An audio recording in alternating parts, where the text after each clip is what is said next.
Okay. Here we go.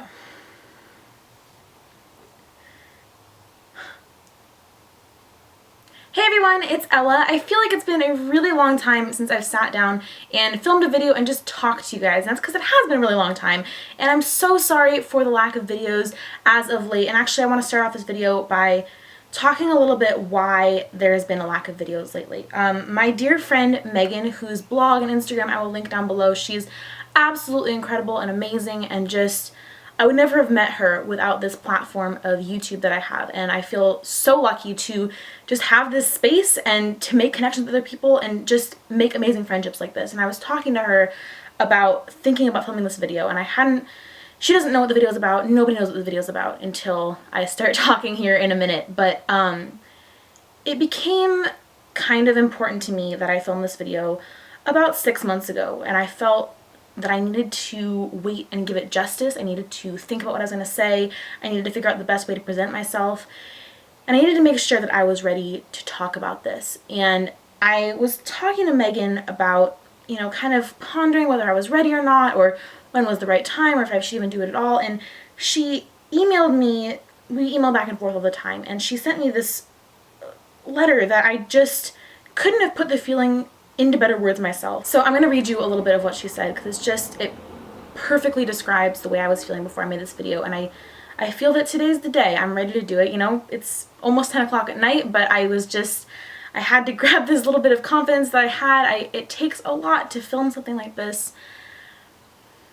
And here's what she said. I think that you should make a video when you're ready. About your struggles, I mean. And you'll know when you're ready. It's like the realization comes and suddenly you're not able to create anything but that. And you're not just pondering it, you're rolling it over in your mind, you're dreaming about it. You're up at 3 a.m. trying to write about it, trying to bring experience to life. And when you do, you can finally breathe again. And you see the way your story touches other people, and it feels like redemption. It softens you and strengthens you simultaneously, makes you more human. And I'm finding that people want what's human. We live in a world where everything is made to seem beyond ourselves. Everything is made to seem bigger and better than it really is. Barely anything is real anymore. But stories? Stories are real. You're real, I'm real. The past, it's gone, but most certainly real. There are common factors within us all, our struggles, our fears, our rawness. It's why we're drawn to stories, why people want so badly to relate. So when you're ready, it's worth it. People start to see the real you, and it's like they're staring at a reflection of themselves. Because whatever it is that you're scared of, it thrives in them too. And you'll be grateful you let it out.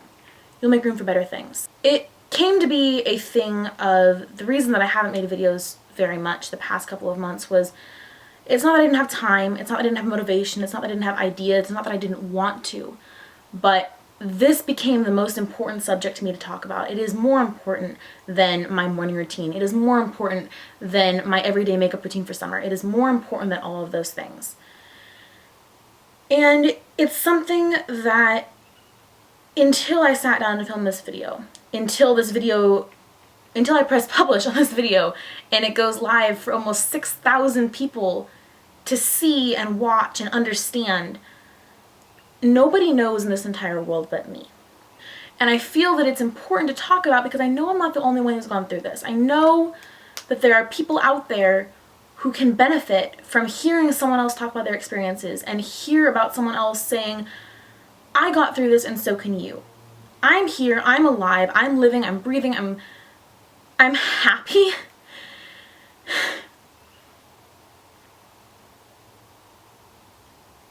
I'm happy, and that's something that is way more than I could say for the entire, at least a year last year. I was not happy.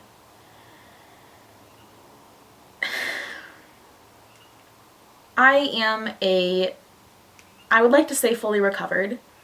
I don't know that that's fair to say to people who also have gone through this and feel that they will never be fully recovered, but I am a just about fully recovered anorexic and orthorexic person.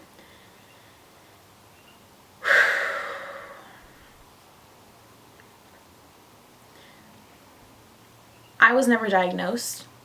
I never admitted to a doctor or a therapist or to my parents or to my friends that I had a problem. I overshot my mark was my excuse. I overshot my weight loss mark, but that is not the truth. I want to stop right here and say that if you know that this type of video or talking about these types of things or talking about numbers or feelings or sensations, there are not going to be any pictures in this video, but just talking about these kinds of things in general, if you know that's going to trigger you and create a problem for you, please take care of yourself and do what you need to do, whether that's watch part of this and then go do something else, or maybe not watch it at all. That's okay too. You take care of you. You do what you need to do, okay? There's nothing wrong with not feeling the need to watch this video or not being okay with watching this video. That is okay. So I'm gonna back up way at the beginning. 7th grade. 7th grade was when I gained a lot of weight, and I didn't see it until recently when I could really take an objective look at my eating habits and my exercise habits and just how I was living my life. I was a very unhappy person in 7th grade, which, you know, to some of you who are in college or beyond or high school, you know, 7th grade seems like a really small part of your life. Like, it shouldn't have that much effect on you, right? And, you know, it's middle school, everything's going to be okay. But if you are younger, if you're in 7th grade right now, or if you're in 6th grade, or you're younger than that, or you're in 8th grade, you know that, you know, it doesn't make it any less small.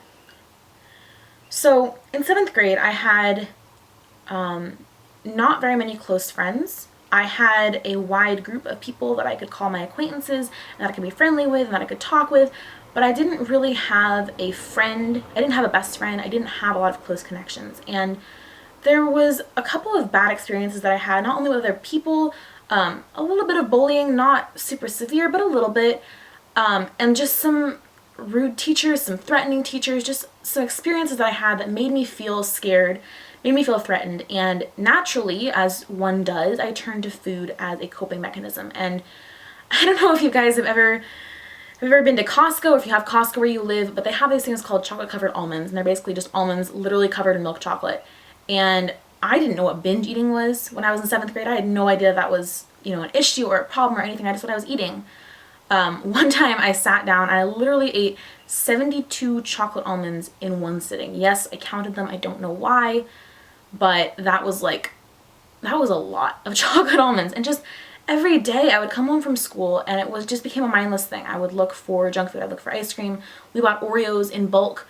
I was consuming an amazing amount of junk food. And of course it started to show on my body and it started to make me feel not so great, but I wasn't really, either I wasn't mature enough or I wasn't just recognizing the connection between mind and body and that I needed to do something to feel better. And, you know, I kept gaining weight, I kept gaining weight, I kept gaining weight.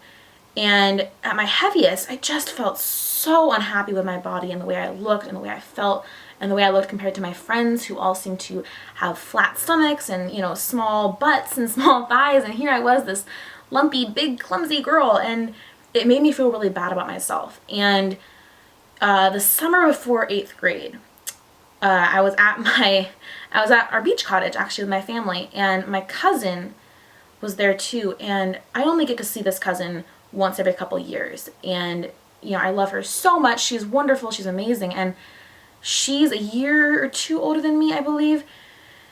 And when we were up there, you know, I was still pretty heavy. I had sort of started to kind of make some efforts to lose a little bit of weight, but I didn't really know what I was doing. I was basically living off of yogurt and granola bars, but like way too much. And I wasn't losing any weight really. I was just sort of unhappily trying to eat healthy. I don't know what I was doing, but I'm not going to use her real name. I'm going to call her Lily for the purpose of this video. Lily was up there, and Lily looked amazing. And Lily is the kind of person who, you know, her whole family is pretty big into fitness and stuff, and she's always looked amazing, and she's always been my goal cousin. I've always looked at Lily as somebody that I wanted to be like, somebody that I wanted to look like, someone whose clothes I wanted to have, like, you know, I really admired her a lot. Maybe that just had to do with her being a little bit older than me, but at any rate, she looked amazing. Her body looked amazing, and she had the thing that I wanted the most, which was a flat stomach. That was always my goal through this entire thing, was a flat stomach. And, you know, it wasn't really important to me the way my thighs looked, or the way my butt looked, or the way my arms looked. It was my stomach. And there she was. She had a flat stomach. And I was just amazed watching her, you know, the week or two that we were up at the cottage, what she did, how she ate, how she moved. And I've never been somebody who's been able to leave leftovers. If somebody gives me a serving of food, I will finish that serving of food.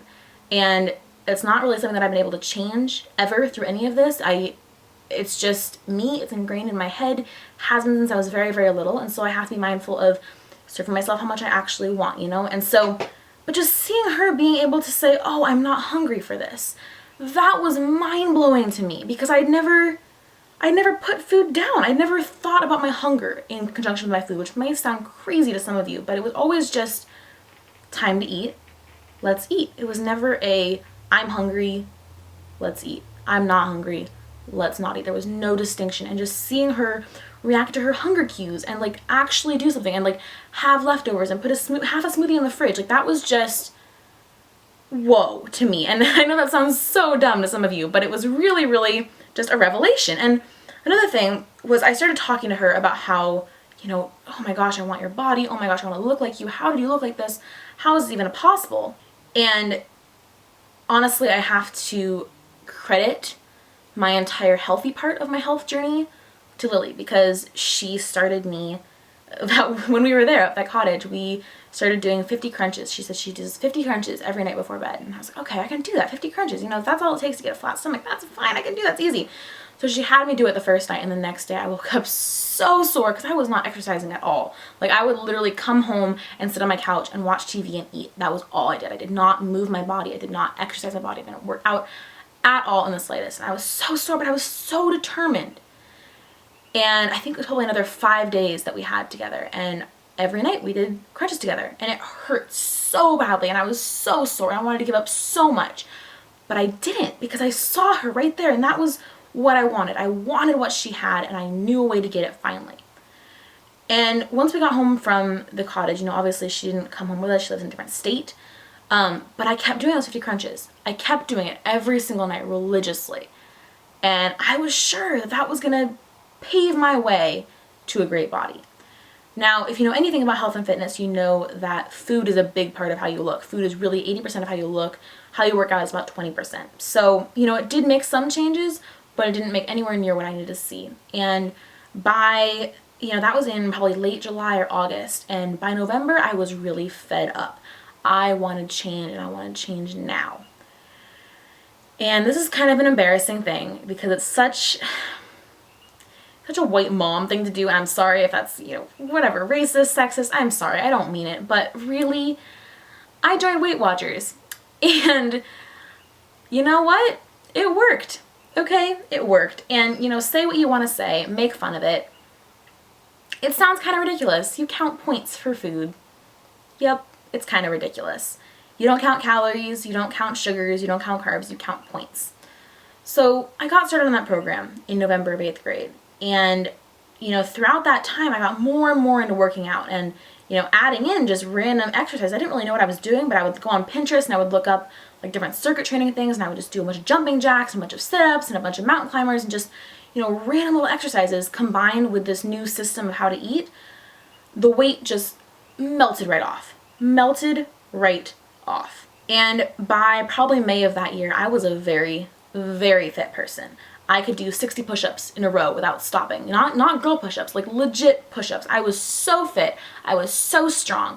I was so happy with my new body and the way I felt and the way I looked. Just everything was so good. And that goodness lasted through the summer. You know, I was eating really healthily. I was cooking new recipes all the time with fresh vegetables and fresh fruit. And, you know, I kept losing, and I tracked religiously. I tracked what I ate, you know, to a T. And then I think it was September when things started to go downhill. September, freshman year. The thing you have to know about Weight Watchers is that you're given a certain number of points you're supposed to eat every day. And that's like your calorie allowance thing. And really, you know, they say it's points, but it's really a calorie restriction diet. You know, some people say to lose weight, you have to eat 1,600 calories or 1,200 calories. And, you know, you never want to go under those calories. If you're following a weight loss diet and you're losing weight, there's no reason to go under your goal that's letting you lose weight. So my target for my body, for my height, for my weight, for Weight Watchers was 26 points every day. And just to give you kind of an idea, you know, a cup of yogurt is usually about 3 points. So September, I started getting a little bit frustrated with my body, and I was starting to become really hung up on my stomach. And that had always been my goal, you know, that had always been my flat stomach was my goal. Because in September of that year, I developed something called body dysmorphia disorder. And again, this is not diagnosed, this is self-diagnosed, but I know that I had it. It's when you take a part of your body and you obsess over it. You absolutely cannot get it out of your head. And this is really tough for me to talk about because I still obsess over it, you know, and it's not anywhere near the level of obsession that it was freshman year. It's nowhere near, but I still get worried about it. I still get hung up about it. And it's so...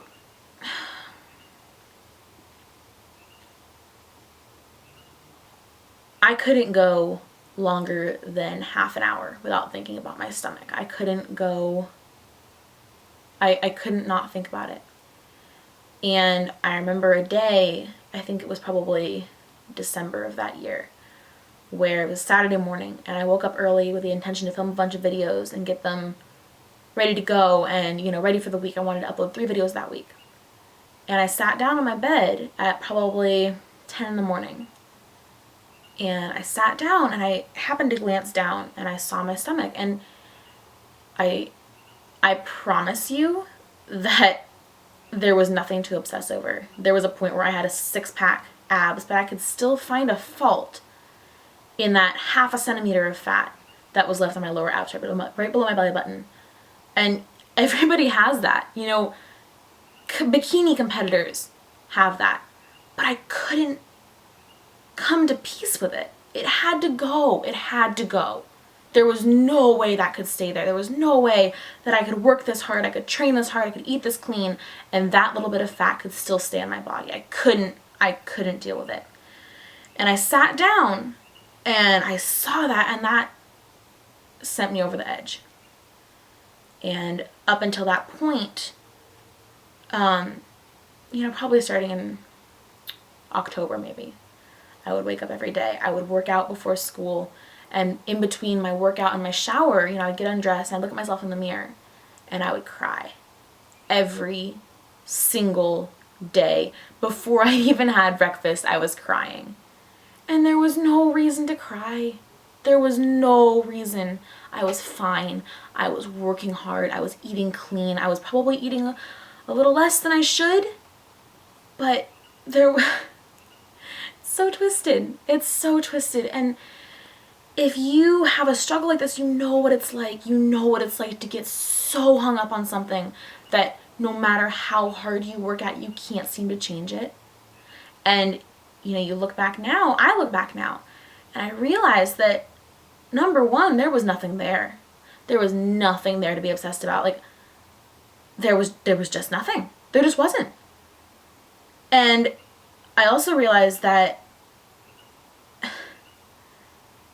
the reason that I had a little bit of fat on my stomach, I mean, it was a very, very small amount, but the reason that it was there was to protect my internal organs. When your body drops below a certain weight, when your body drops below a certain healthy weight for your size, for your age, for your body, you're automatically programmed to preserve what little fat you have left to protect your vital organs. And your vital organs happen to be near your stomach. So the weight wasn't staying on my thighs, the weight wasn't staying on my arms, it was staying on my stomach to protect myself. My body was literally protecting itself against what I was doing to it.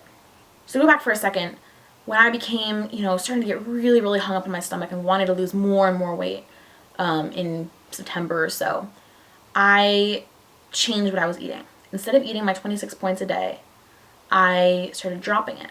And I dropped it and I dropped it and I dropped it. And it got to the point where there were some days where I only ate probably about 9 points worth of food. And that is a very, very small amount of food, especially for a teenage girl. It was not enough. And I felt the hunger, I felt the pain, I felt the want, but I convinced myself that I didn't deserve it. I didn't deserve food because I wasn't working hard enough. I obviously didn't need the food if I still had that fat there. Why would I be underweight if I still had that fat in my stomach? It didn't make sense to me. And through all of this, I never really admitted to myself that I had a problem. You know, I kind of tugged at the back of my head, like maybe this is a little overkill, but I could never really believe it because there was still that little bit of fat there. That's what justified me. As long as I had a little bit of fat, I had stuff to lose. I had calories to spare, and I could keep going. Now, for those of you who don't know, anorexia is an obsession with eating a very small amount of food. It's an obsession with trying to eat as little food as possible to get by. And that's a very commonly talked about eating disorder. It's probably the most common. It's also the most commonly made fun of eating disorder. Like, oh, that girl looks anorexic. Oh, that girl, just stupid things. But something that doesn't get anywhere near as much attention is something called orthorexia. And orthorexia is when you have an unhealthy obsession with the cleanliness of the food that is going in your mouth. And I developed both. I couldn't bring myself to eat more than a certain amount of food. I couldn't do it. I literally had physical fear of eating more than a certain amount of food. I don't know what I thought was going to happen. I don't know. Did I think that, 2 points over my daily allowance was going to bust my jeans? I don't know what I thought. But I became vegan in February of freshman year. And, I'm still vegan, and I don't regret that decision at all. It's actually been one of the best decisions I've ever made. I am nourishing myself, well now, but back then it was just a way to define all the ways I was back then it was a way to define all the ways that I was restricting myself. I wouldn't eat refined sugars. I would literally sit or stand in the grocery store aisle for upwards of 20 minutes trying to decide between different kinds of protein bars, different kinds of energy bars. But I wouldn't even eat protein bars because they had refined sugar in them, and they had, protein isolate. I wanted to eat the cleanest way possible. And so I would only eat Lara bars, or I would only eat the Lara bar alt, which had, the pea protein in them, just very, very pure food. And there was simply not enough calories going in my body to maintain the workouts that I was doing. Meanwhile, I'm doing these workouts, I'm doing high intensity interval training, and I was working out so hard. And to be fair, I had some pretty good muscle tone. I just didn't have anything else.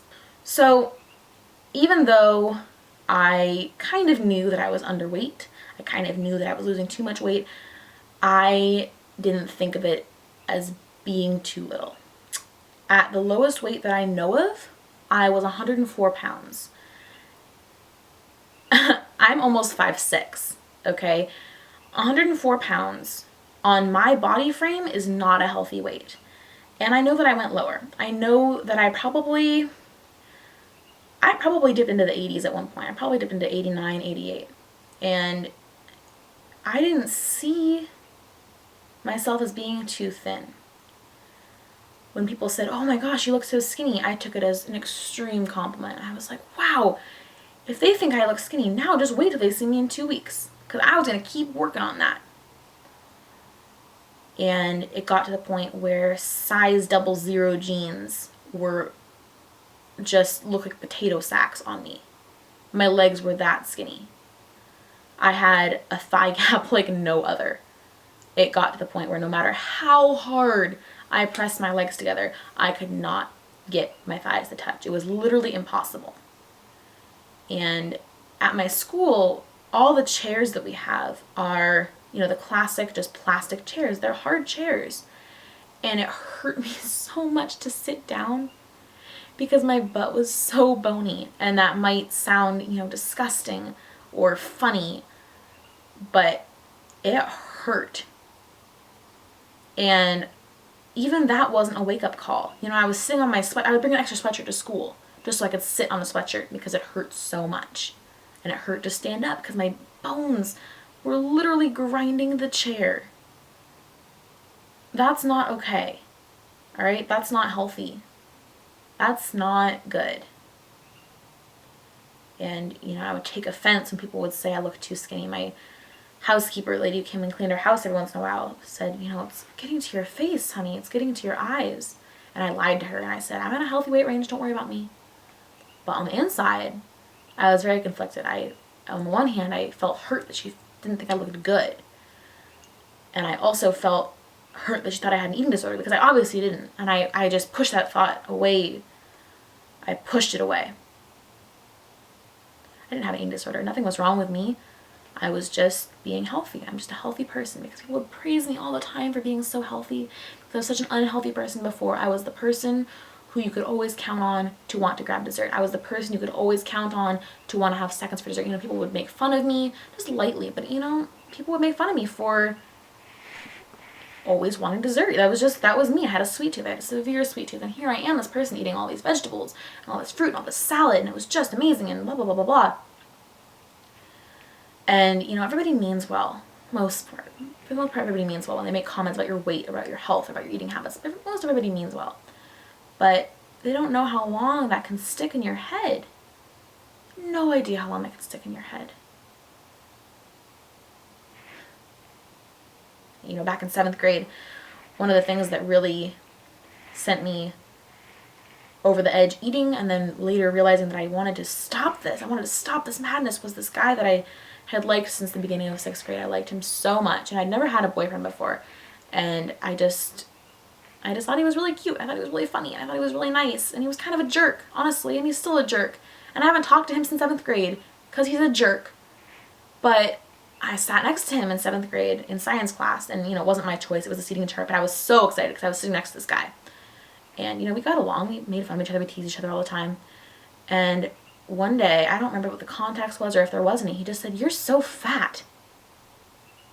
And that shut me right up. That shut me right up.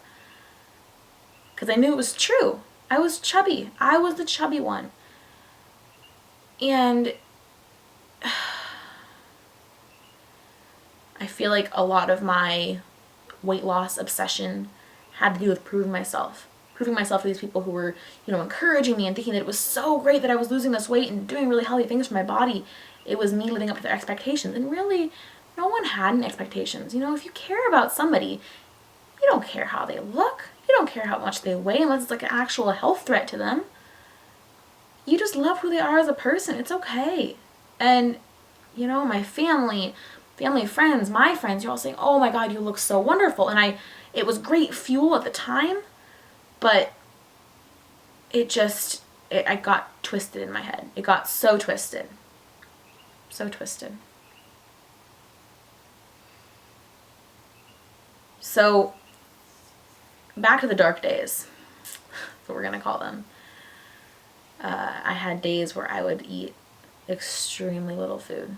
Just so little food, and what I did eat was very, very low calorie.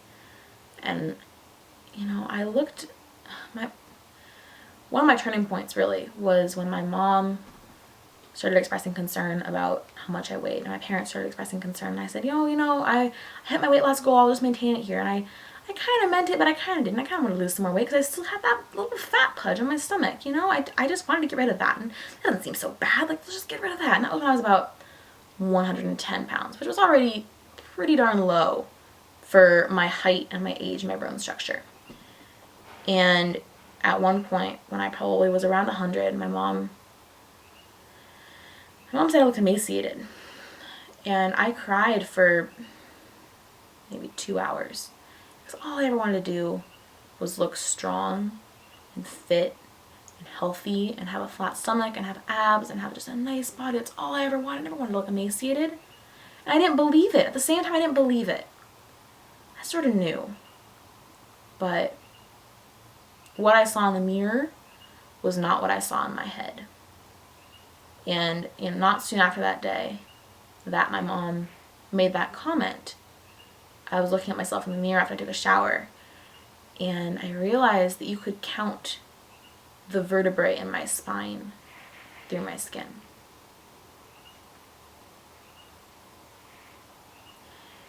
You're not supposed to be able to count the vertebrae in your spine through your skin. I was too skinny, and I knew it, and I knew it was unhealthy. And, you know, my skin was not looking good. If you go back and look at my videos from that time, you know, I looked very hollowed out. You know, this part was not filled in at all. My eyes looked just kind of empty and dark, and my hair lacked any shine, it lacked any volume. My hair was literally coming out in clumps, and that's so gross, so gross. I attributed it to just being, you know, regular hair shedding, but it was way more than that. You know, I could run my hand through my hair, and, you know, that much would come out. That much. That's really bad. And, you know, there was a social aspect of this too. Freshman year of high school, I had a lot of friends that I maintained from middle school. And, you know, I was never a lonely person. I was never somebody who didn't have anybody to go to. I always had friends around, but I'm still not a very good person. I'm still not very good at making close connections with people. I still have trouble making really close friends and opening up to people and trusting people. And that's because of something that happened way before any of this. It doesn't have anything to do with this, really. I'm just become kind of a closed off person, and it makes it really hard for me to connect with people on a deeper level than just, hey, what was the homework from last night? And it got to the point where pretty much every day of freshman year, I would sit with my friends at lunch, but I wouldn't talk to anybody. I became obsessed with Fitspo accounts on Instagram. Never the Thinspo accounts, never the ones that post just pictures of anorexic people or people with eating disorders or people with just, you know, very small bodies. I became obsessed with the pictures of people's meal plans and pictures of people's abs, pictures of people's, you know, protein shakes, you know, whatever, these super, super healthy gym rats. And what I didn't understand was that all these people were eating so much more than me. They're working out a lot, and I'm working out a lot, but they were eating so much more because you only see a snippet of these people's lives. You only see a little bit. And every day at lunch, I followed enough people. I probably followed maybe 2,000 people on Instagram. I would just scroll through Fitspo pictures. That's all I would do. And I would screenshot recipes of clean foods that I wanted to try. I would snapshot workouts that I wanted to try. And somewhere in there, I found a anorexia recovery account. And it just kind of went down the rabbit hole from there. I followed a bunch of people who were currently in recovery or trying to recover from anorexia or from other types of eating disorders. And I never understood why I was so drawn to those accounts. I never made the connection that I'm going through this too. That's why I want to hear about it. I just wanted to listen to these stories of people resisting food. So my camera actually ran out of memory, and I'm finishing up this video just on my MacBook, and I'm sorry for the imperfect lighting and the imperfect everything, and I'm on my floor lying on my stomach just trying to finish this up. It actually got to the point where I would be so obsessive about eating only a certain amount in a day that sometimes I would put food in my mouth and I would chew it up and I would make it look like I was eating in front of other people, and then I would accuse myself to go to the restroom or blow my nose or something, and I would just spit it out and then I would throw it out. And I did that more than I would care to admit. And I guess that's kind of like bulimia almost. I never made myself throw up, which I'm pretty proud of. And I'm not gonna lie, I did think about it a couple times. There was actually one night, one of my lowest points. My parents were out dinner. I was home alone doing homework or something, and I was really hungry after dinner. I'd only had, you know, half my daily points that day, of course. And what on Weight Watchers, fresh fruit and fresh vegetables are free. They don't count as points. You can have however much you want. But I'd gotten to the point of even restricting those, even though they were 0 points. And I had an apple.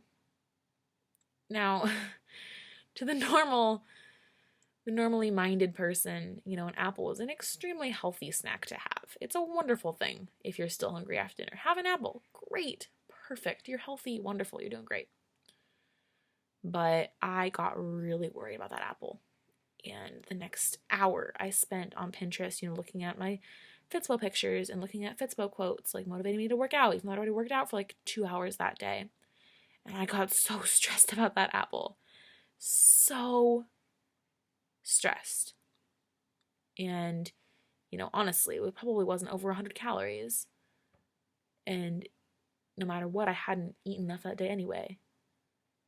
But I was so nervous about that. I was so nervous. Ever since I was probably 7 years old, I've had something called acid reflux, which is when, you know, sometimes just after you eat, there's no real rhyme or reason to it, but you spit up a little bit of food. And it's not like making yourself throw up. It's not big enough to be a throw up. It's just like a little bit of gag reflex, I guess. And it's not a big deal. It just is. But when you have acid reflux, you can actually kind of encourage it to, like, it's so gross. I'm sorry if this is really, really disgusting, but you can kind of encourage yourself to make more food come up. And I had a little acid reflux after that apple. And I think it was just because I was so nervous. I was making myself, like, gag a little bit. And I kept making myself gag. And I probably spat out that entire apple. I'm not proud of that. I am not proud of that in the slightest. And I actually just kind of had to sit down after that because I was like, whoa. Did I just make myself throw up because of food? That is something that is categorizable as an eating disorder behavior. And nothing else that I was doing before that, I didn't think was pinpointable as something that was really eating disorder-esque. And that was when I just sort of had a little wake-up call, like, hey, this is probably not so good. But it took me a couple months to do anything about it. Yeah.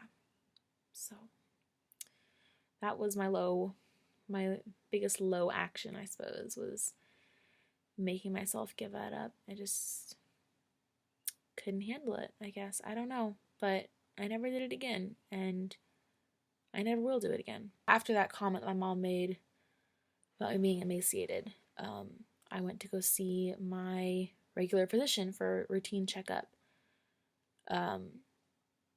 And he was worried because I was about 105 pounds, I think, and he was concerned because I had steadily boop, boop, boop, boop, boop, lost weight, and then it was like a because I just, that thing of restricting it to 10 points a day, that really worked. Really, really worked, and it worked way too well. And he referred me to a doctor that specialized in teen eating disorders. And throughout that whole appointment, I convinced him, and I convinced my mom, and I convinced my dad, convinced everybody that I didn't have an eating disorder. I just overshot my mark, and I needed help figuring out how to gain a little bit of weight to be healthy and how to maintain that weight. In my head, I was freaking out because I couldn't gain weight. I was already so chubby. Couldn't gain weight. I don't know. But, I said I would do it if it would make my mom happy or make my mom, more relaxed. I was like, okay, well, maybe a couple pounds, would be okay. I'd probably be fine. And let me just tell you that this is a tough thing to say because I know I'm going to get backlash for it in the comments.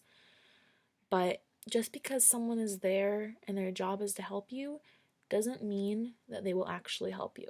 The doctor that he referred me to was horrific. Absolutely horrific. And I'm not saying that from an eating disorder perspective. I'm saying it from a person perspective. Sometimes you and professionals just don't click. And I did not click with this lady. She made me cry basically upon entering the appointment. I won't go into too specific details because it's not that important. And I'm sure that there are so many wonderful, doctors out there who specialize in this type of thing who could offer amazing help. She's not one of them. She made a lot of assumptions, and I'm not going to say that they were incorrect, but at the time I believed, falsely believed, was trying to believe that they were incorrect. And I couldn't handle the emotional intensity of the way she was talking and the way she was acting, and it just was not good. And that's why I'm telling you, I got through this by myself. I refused treatment, and it, that's not an option for a lot of people. And, if you're sitting there watching this video and you're saying, why can't I refuse treatment? There are cases where you need to get some help. Okay, that's okay. That's fine. You do you, okay? It's okay. But I was able to weasel my way out of it a little bit and just, say I overshot my mark. I'm sorry, I'll do it on my own.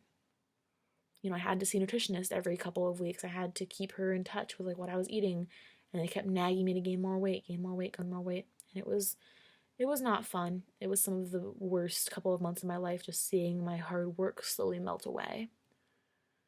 Get a little layer of fat over my abs, like a legitimate layer of fat, not being able to fit into the same jeans, 00 jeans. It was really, really difficult. And, I kind of hit my acceptance of my body this past summer. August was like, hey, I could look and feel like this the rest of my life. I would be fine right here. Probably about 120, 125. I felt great. And this isn't really part of the video, but just so you know, I guess, if we're going to be talking about this kind of stuff anyway, they never told me how to stop gaining weight, which was scary as hell.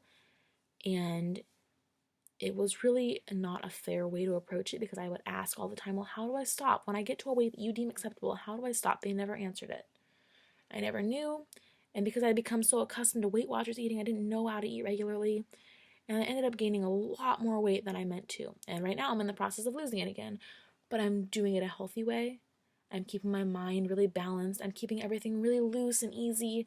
And, if I don't lose weight 1 week, that's okay. If I gain a little weight one week, that's okay. I have my end goal in sight, and I'm going to get there eventually.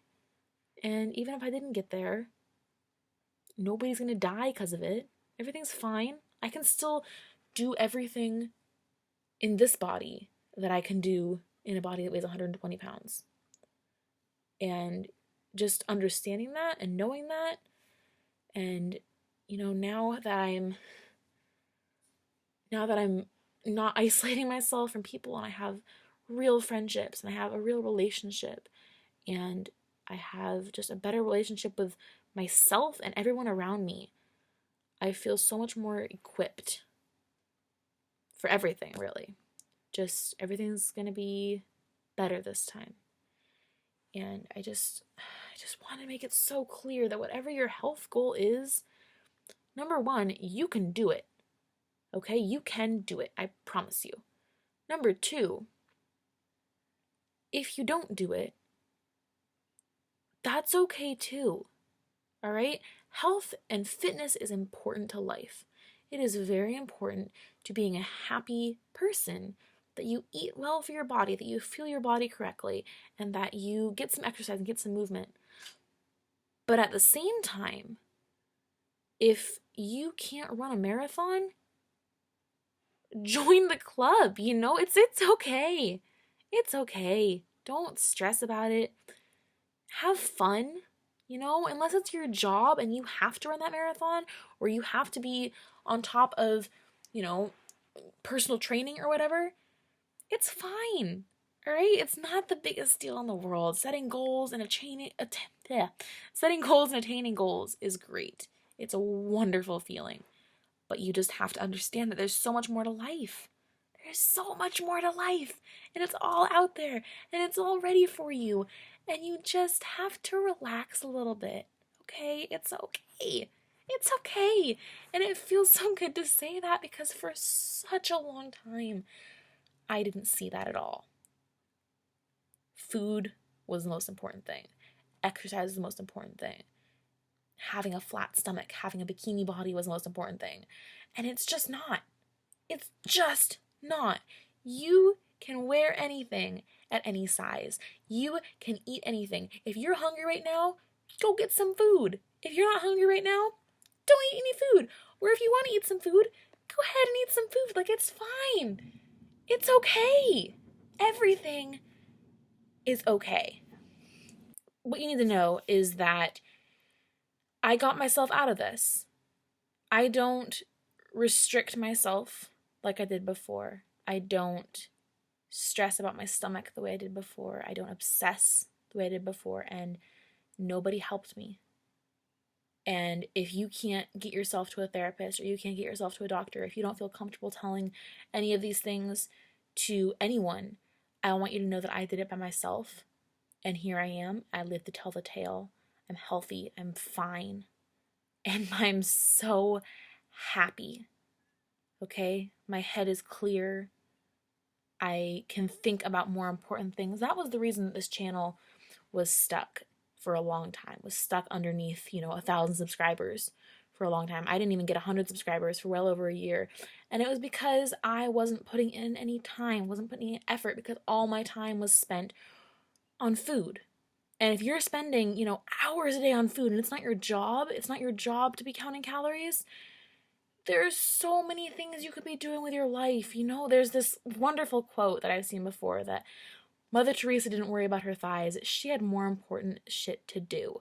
And it's so true, okay? You have so much that you can be doing with your life. There is so much potential in you.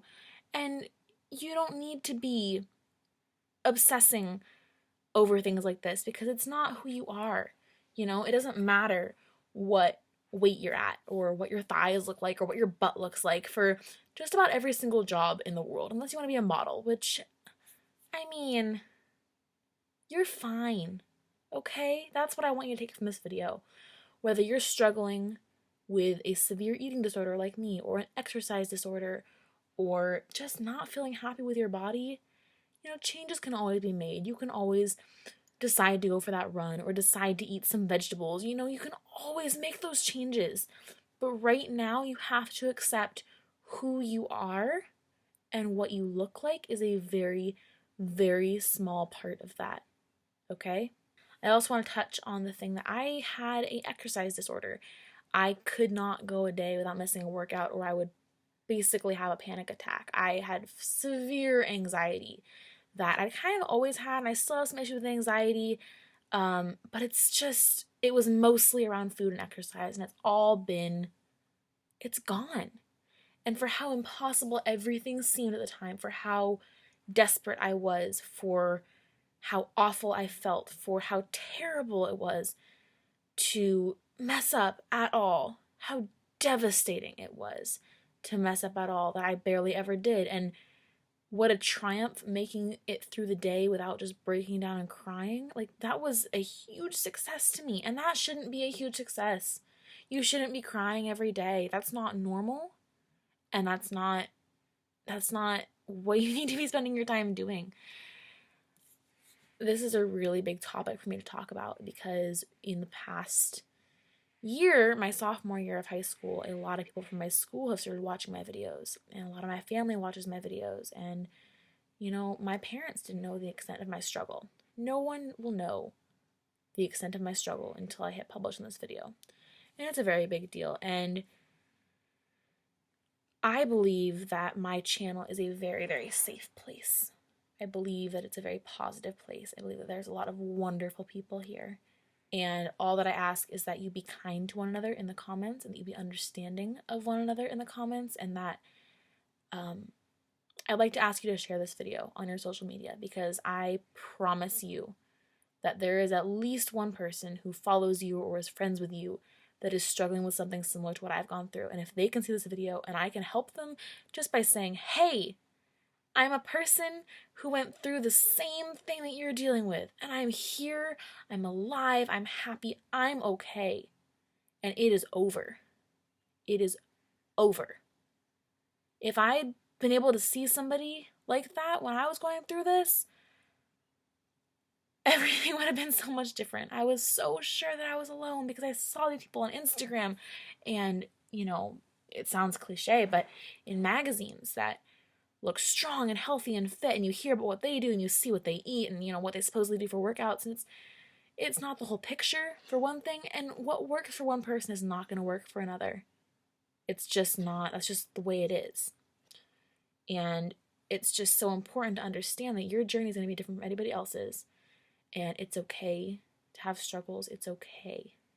It's okay. And I hope that you have a more complete picture of who I am as a person now. I don't talk about personal stuff very much on my channel. I haven't yet.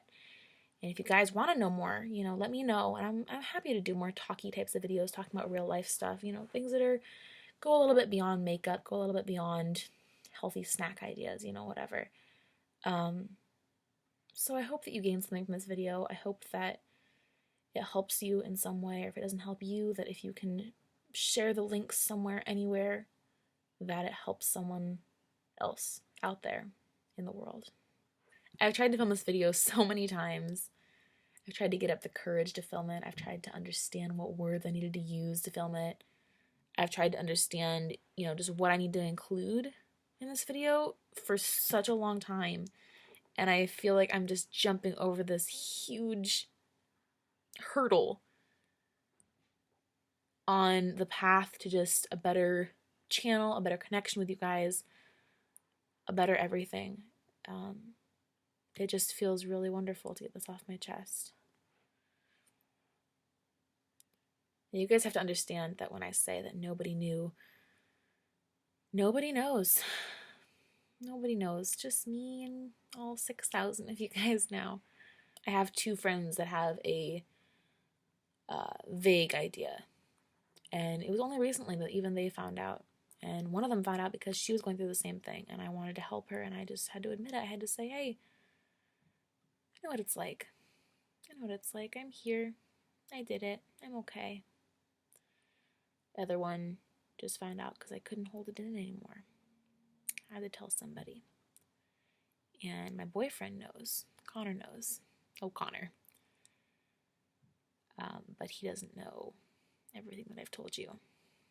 Everything that I've told you today. But talking to Connor about it and saying these things and admitting these things and just opening up to another human, that's what made me realize I have to film this video. Because I told someone and nothing happened. Nothing came crashing down. My mind didn't break. Telling Connor this and, seeing him react and seeing it wasn't the end of the world. Didn't change his view of me. Didn't change, it just didn't change anything. It was a struggle that I went through and it's over. And that's it. That's literally it. And it's so important that people know that it's something you'll get through. It's something you'll get through. And, it takes some people longer than others. It takes people different ways to try. There's relapses. There's all sorts of things that can happen. But an end is possible. It's very, very possible. And I just need you all to know that. With the intensity of what I went through before, having a light of a person saying, hey, I know what it's like. It's okay. Would have just made everything so much better. It's now almost midnight and I think that I got through everything I wanted to say. If not, I will film another webcam clip tomorrow and fit it in this video. And my hope is that I'll get this up in the next couple of days just so you guys have a new video, because I miss talking to you. I miss comments from you guys. I miss everything. And I want to get back on my YouTube game. And this is the first step to doing that. So, yeah. I love you all a lot. And if I miss anything, I'll see you tomorrow. If I didn't miss anything, I might still see you tomorrow if I get this video edited all in one day. If you're in the middle of your finals, good luck on your finals. I need it. Again, I'm going to link my friend Megan's blog and Instagram down below. She is a wonderful writer and a wonderful person and such a big motivator in making this video happen.